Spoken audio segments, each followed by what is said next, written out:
Well, good morning, my farmer friends. This is Corinna from mydigitalfarmer.com and a farmer from sharedlegacyfarms.com out in Toledo area, Ohio.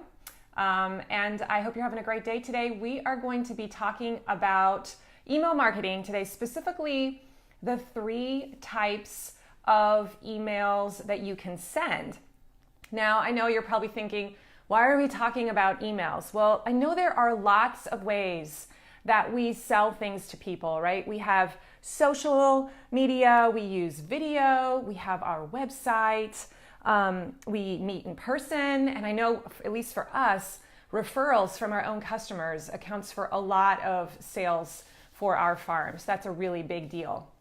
But definitely, for sure, email is a huge, huge player in our digital marketing machine for selling our product and branding our product and making people aware that we even exist and causing us to be seen as an authority in our space. So I feel like it's important that we really understand email marketing because it is here, it is a powerful tool. It's going to be around at least for the near future. And I definitely have results with it. So today I want to talk through the 3 types of emails, the 3 kind of basic categories of emails that are in email marketing and how you can be leveraging them better in your business. So before we get started, I want to just remind us what the role of email marketing even is. So if you've watched this training, and this is going to show up backwards, but if you have watched the customer value journey training, then you know that there is a prescribed path for all businesses, okay, across any industry. All customers move through this journey. It's actually kind of prescripted, like we know this happens. They begin in the unaware phase. They don't know anything about you. Then they move into an awareness of your product, and then they begin to engage with you. They subscribe or give you their contact information at some point. And as they warm up through your process of marketing, they'll convert, they'll actually purchase something. Then you excite them somehow if you do your job right as a marketer. And then they'll begin to ascend through your products and turn into a lifelong customer and promoter. Okay, this is the path that every customer potentially goes through as they go through your funnel. And when you know this, you can begin to craft marketing materials that will move them through this process more seamlessly. Now, I have a really good training that walks you through the customer value journey, and I'll make sure that I link to it below. I'd encourage you to watch that so you can really dive deep and understand that. So the role of email marketing is really to assist your customer prospect and then eventually your customer to move from one stage of the customer journey to the other. That's what email helps you do. And we call that in the marketing space a micro conversion. So every time somebody moves to another box, you have successfully micro converted them through this process.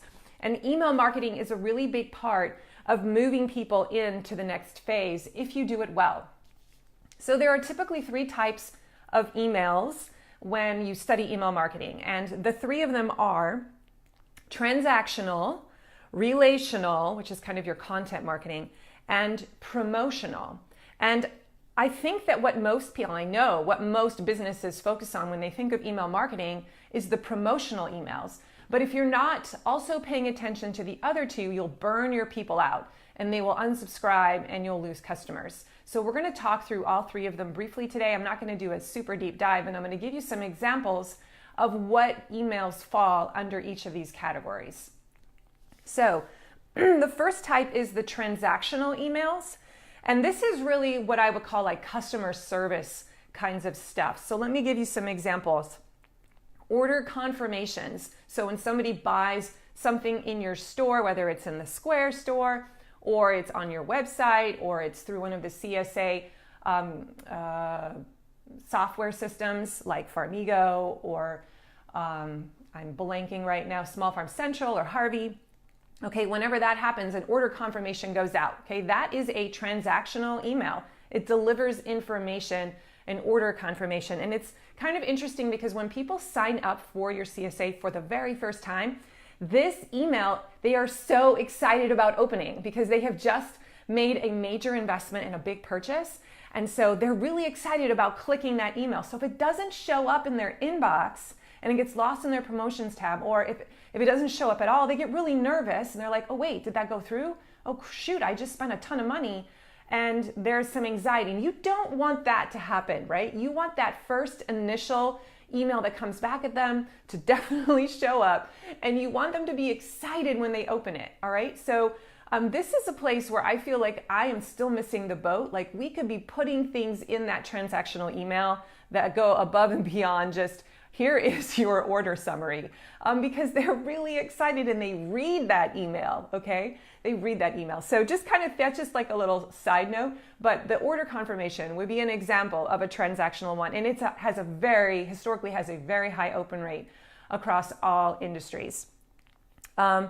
Alongside this, like coupons being delivered, account creation. So if they have to create an account inside your software management system, that is also sends out some kind of a transactional email. Shipping notifications. I know this one's really big. I always check these when I order something from somewhere, because especially if I care about when it's arriving, I want to know that it's shipped.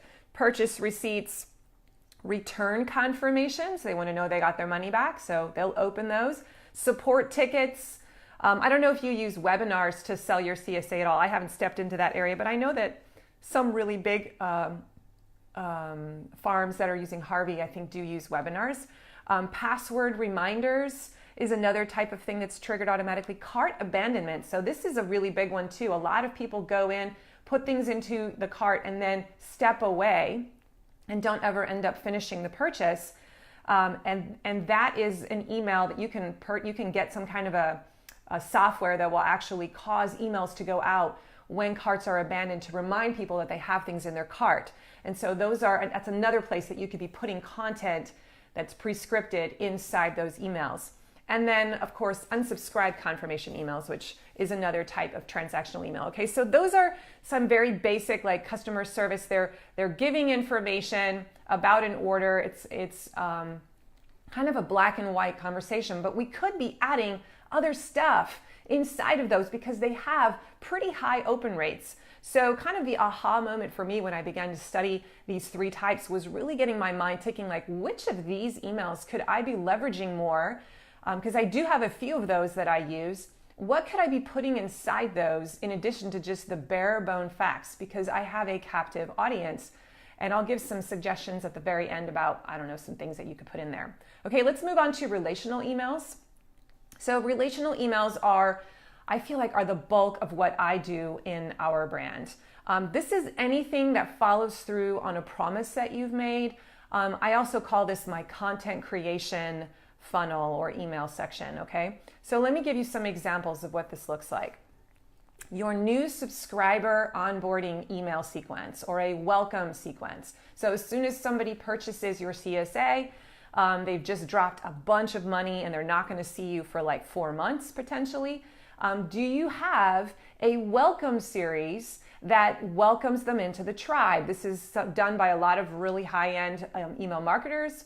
They will have like maybe 3 emails that get dripped out after that purchase, and it tells them what to do next. And it says you made the right decision, and it kind of removes any potential buyer's remorse that they have. It says, I got your information, I got your order, and I'm excited to get you in here. So this is a really important asset to build, I think, fairly early in the process. I don't think it's as important as the sales sequence, for instance, or the lead magnet, but I do think it is one of the things you should be doing on the front end, because as soon as someone buys, you want to reassure them that they made the right choice. And there's that kind of surprise and delight factor that happens when they get a whole set of emails from you right after they purchase that kind of onboards them and orienteers them into your tribe. So I tell them things like, you should join my Facebook group. Here's how you get in.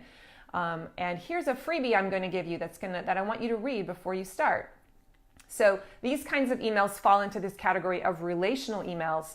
Some of them can just be a broadcast email that you just send out one time, but I like to set them up as drip campaigns that are like automatically triggered and that come out at a certain amount of time every few days, that I don't have to think about. I can set it and forget it, and it just happens as soon as they get tagged as a new customer. These are really powerful, and what they do is they build relationship. They build goodwill, and they make a person feel like I made a good decision because this person's really doing a good job of trying to make me feel like I know what I'm doing, all right? I do have a training for this, and I'll make sure that I link down in the comments below about how you can watch this. This is a customer onboarding strategies video, which really walks you through what would go inside of an email welcome sequence for a CSA. An indoctrination email falls under this category as well of relational emails. An indoctrination email is usually the first email that anyone gets the very first time they subscribe to anything in your brand, and they only get it once. And so that one's really written a very special way to kind of introduce yourself and welcome them into your sphere of influence, maybe give them a freebie, but then they never see it again. And so you kind of have to build I at least have built my email system in Convertkit so that that one only fires once and it gets filtered out of all the other ones that are in other drip campaigns. But that again is just hey, I'm going to introduce myself and my brand to you and how I hope I can help you. And it kind of positions yourself as the guide. So in that email, I spend a lot of time making sure they understand that they're the hero in the journey and I'm the guide and I'm going to help them. I know where I'm going and I understand their pain and their problem. A lead magnet delivery also falls under the relational campaign or relational email, excuse me. So when you build a lead magnet, let's say for me, it's the harvest calendar that lists all the different products we sell and when they would come in which box.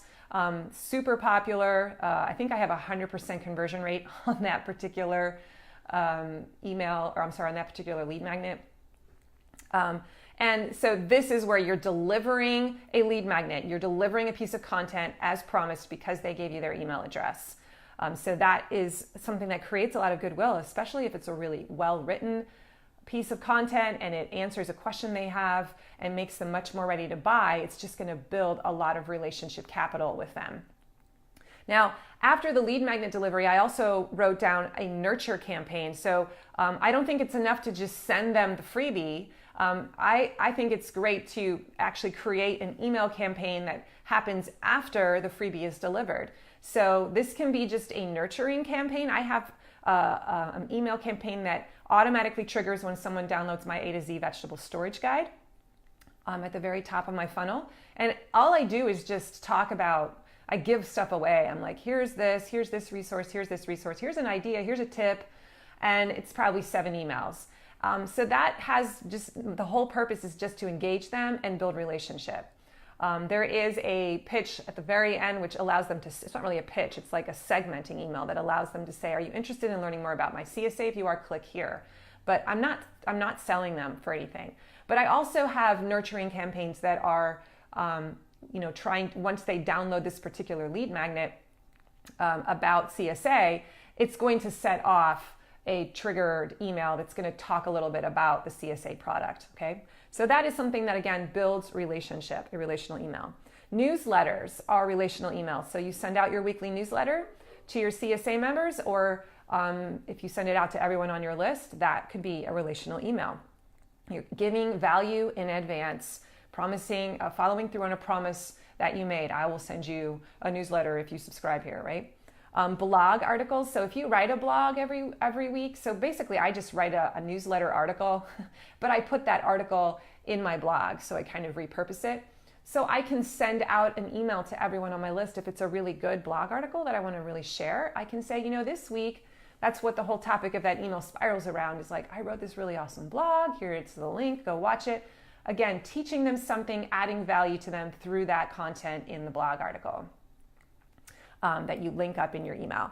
Survey requests. So if you want to ask people to write and fill out a survey for you, that's also considered a relational type of email because you're building rapport with them because they're giving a chance to give you feedback and you're telling them, I want your feedback. I care about this relationship. I want to make it better.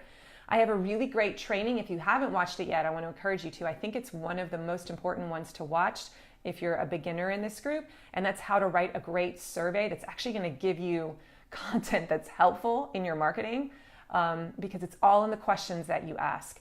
So I'll put the link for that down in the comments below if you haven't seen that. It's definitely one of the favorites in this group, and I think if you're a beginner, it's kind of one of the first steps that you need to take a look at so that you can learn more about who your ideal customer even is and what they want. Social updates is another relational email, so you could create an email that just says, here are some of the top things that have been happening on our Facebook page or inside our Facebook group this past week. Contests and challenges. This is a really big one for me. I try to schedule like 4 challenges a year to kind of focus my content, especially in the off season when I feel like I don't really know what to talk about. And so this particular month of December, we're doing the 21-day Crockpot Challenge. And every day an email is going out to people who have subscribed to that, and they're getting a daily email recipe. So that is a relational email. There's no pitch at the end. I'm not going to sell them a crockpot line or anything. I'm just trying to grow them. I'm just trying to establish myself as someone who cares about them, who wants to help them get better at cooking in the kitchen and build rapport and move them further along in the customer value journey, so that when they're ready to purchase, they'll remember all that goodwill. Hey, I learned a lot from that farmer. They're doing really fun things, and there's a lot of energy around that brand. I want to be a part of that one. Okay. I have a training about how to build a challenge. I will, again, link that in the comments. So if you're interested in learning more about how to do that kind of an email, you can watch that one. All right. Re-engagement campaigns fall under relationship emails as well. So a re-engagement campaign is you should be cleaning up your list, your email list, at least twice a year. I'm about to start doing that this coming month. And so you can go into Convertkit, and I think most email service providers do this, and ask them to filter out your audience and show who are the people who have not engaged or opened any email within, the last 30 to 90 days or 60 to 90 days or 90 to 120 days, whatever you decide you want it to be. And then you can create some kind of an email campaign that you subscribe those people to automatically, that tries to get them to engage with you, either through the use of really good headlines in your emails, or maybe you give cool stuff away for free to try to get them to come back to you. And if they don't engage, then you would delete them off your list so that you're not paying for them and you're not messing up your deliverability, because your deliverability rate is highly influenced by your open rate and how engaged people are on your list. So I do clean the list just to keep my open rates high, and re-engagement campaigns are a key part of that. You don't want to accidentally, delete someone who is actually a customer who's bought something from you. You don't want to delete someone who might really want to buy from you later. They just needed to be reminded that you exist with a good offer. Referral requests are another type of relational email. And then finally, what I call the weekly email, which could cover several of these things I just mentioned. But the weekly email for me is kind of my primary relational email every week of the hardcore season. Right now it's every 2 weeks because we're kind of in the off season. But I write an email to my list, to everyone on my list, no matter how they're tagged. And I do that because I just want to stay on their radar. Do they all open it? No. But when they think of farms and they're ready to buy vegetables, I think they're going to think of me first, because they're going to remember seeing my name in an inbox, even if they never open it. So there is value to repetitive nature. But of course, we want those emails to be good. And if we train them to expect really good stuff, or a cool tip, or a neat video, or something fun or inspiring inside, then they'll get trained to want to open those more frequently, and you'll have higher rates of open rates. So bottom line, relational emails, what I want to get across to you is that you have to be sending these. You have to be sending goodwill emails like this, because it is relational capital in the bank. And if all you are doing when you send an email is pitching an offer and talking about what you have at the market this week, that changes the dynamic. So really brainstorming, what can I do this year to try and add relationship capital into my email marketing campaign, would be a very wise investment. I think it's one of our secret sauces, and one of the reasons why we're consistently successful in our marketing is because I do just make that a discipline. And I have a plan around that I execute regularly. Okay, the third type of email is what we call the promotional email. This is probably the one that you're most familiar with. This is an interesting statistic that I heard from my email marketing course from Digital Marketer. 66% of consumers have made a purchase online as a direct result of an email marketing message. So this is not just, fluff, you should do email marketing. Like, it works. It really does work if it's done well and it's done right. So examples of promotional emails would be a sale announcement. You have a special sale going on. You want people to know about it.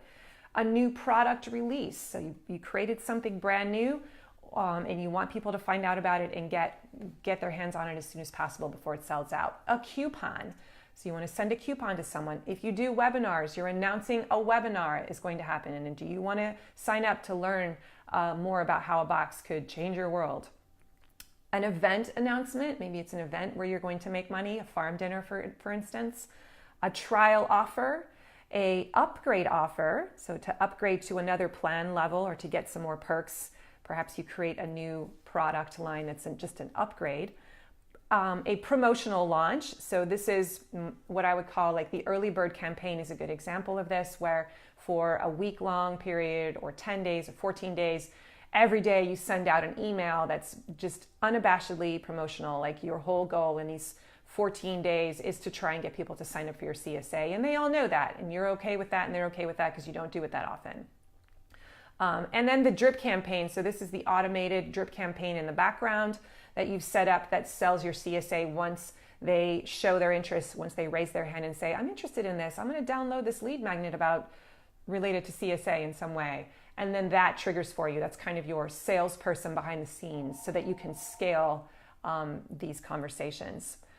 So the goal in email marketing is to have a healthy mix of all three kinds, all right?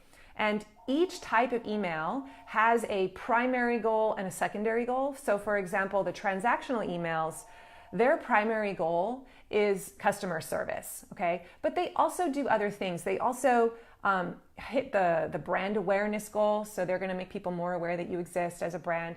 They're a place where you could potentially do more sales and do some more upsells. So they do have that as a goal. They can have some lead generation because you could put some social share buttons in there. So, I mean, they have other purposes, but their primary purpose is customer service. And it's the same for all of these email types. They all have their primary kind of a strength zone and then other things that they do.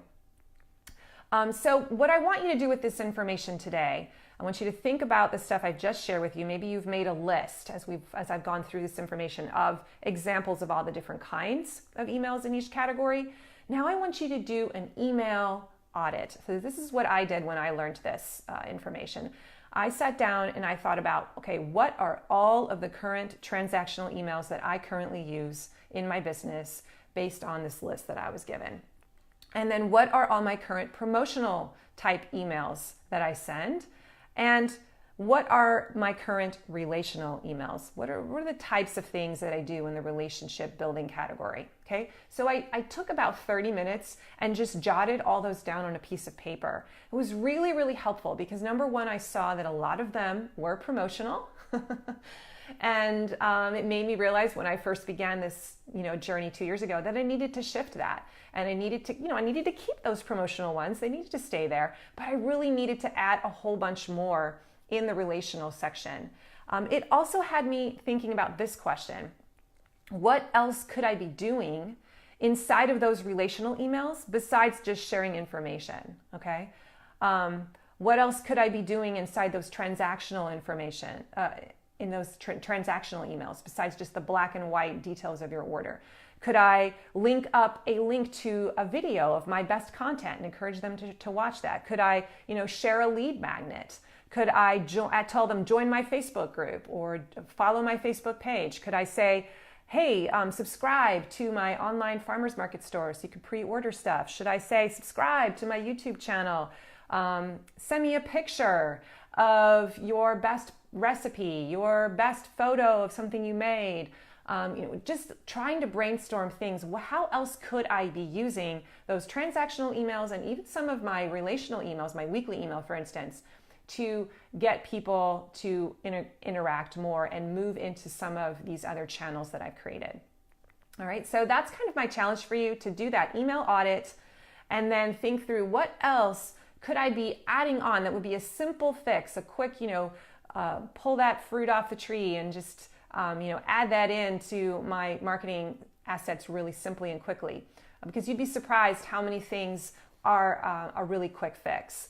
Then if you want to dive even deeper, I want to encourage you to just pick one thing that you can work on this month, just one. I did not do, I have a lot of stuff in my marketing machine right now, I will give you that. I did not build it in 2 months or 3 months. I've been doing this for almost 2 years now. And every couple months, I look at my system and I try to make it better. So this month, I'm adding the Crockpot Challenge to my marketing assets, and it will live on forever, okay? I have a lunchbox challenge, I have a freezer challenge, but I've been building those things over time. So every year, I try to do a few new things. That's what I want you to do this month. Is there one thing on this list that's jumping out at you of all these different kinds of marketing assets that you could do, that you could add into your discipline, into your routine, and say, this is the thing I'm going to work on first this month? So for some examples, maybe you're going to say, you know what? I'm going to start doing a bi-weekly email to my entire list. Gosh darn it, I'm going to figure that out, and I'm going to map out some content ideas so that I kind of know what to talk about. Maybe that's your one thing. You're going to just develop some relational emails, content strategies. Maybe you're going to say, I'm going to build that sales email sequence she keeps talking about that I need to have in place so that I can really automate the sales process. I can scale it. Or maybe you're going to say, I'm going to create that lead magnet. I've already got that email sales sequence in place. Now it's time to build the lead magnet and figure out how to connect it with technology. I'm going to figure that out. Okay, whatever it's going to be, I want you to just think about which out of these things triggered you the most, and maybe pick one thing and try to make it a goal before Christmas or in the next 30 days to get that accomplished. All right. All right, so in order to do these 3 types of emails, you need a strong email service provider. I know that many of you already have one. If you have one and you love it, stay with it, because it's a really tough process to move things. Well, it's a time-consuming process at the beginning to move things over. If you're not happy with the one that you have, though, or you haven't started with a email service provider, I want to encourage you, if you can't spend any money and you're looking for like $0, check out MailChimp. That's what a lot of our farmers use right now, and it's a good place to start when you're just beginning.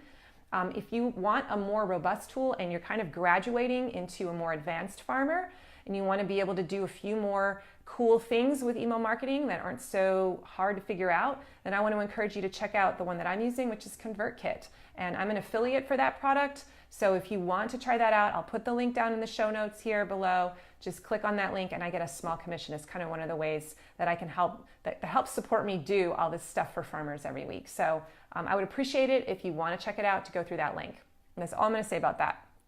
All right, so if you've liked this video, I want to encourage you to hit the like button or share it, tell another farmer about this group, and comment if you have something you want to say.